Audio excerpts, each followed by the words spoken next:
Happy March Reading Month, Schoolcraft. We're in Pittsburgh, Pennsylvania, and we are the Kerrigans. The Kerrigans love reading, and we love books. We also know that Mrs. Sportell loves reading and books. She happens to be my sister. And we have Justice and Asher here, who are cousins with Sienna and Sawyer.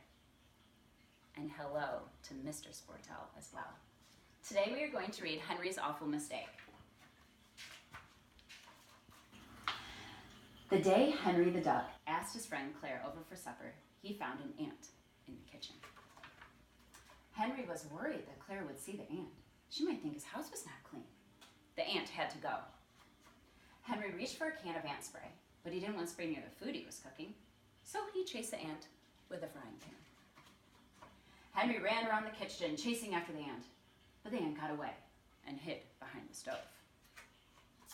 Henry took the food he was cooking off the stove, then he shut off the flame and pulled the stove away from the wall. He saw the ant.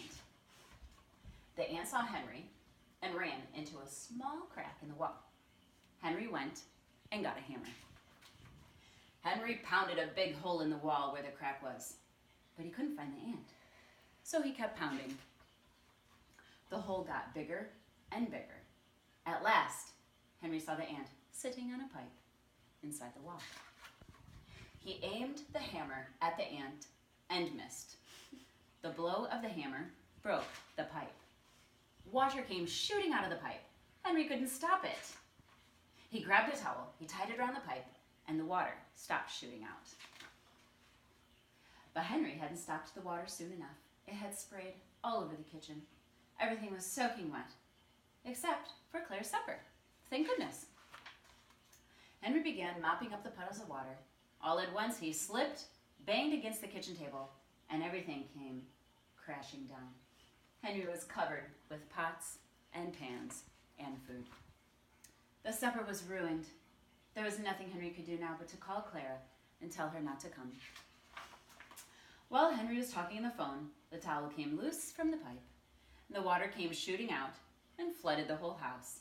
Henry was carried right out the front door by the flood. There was no going back.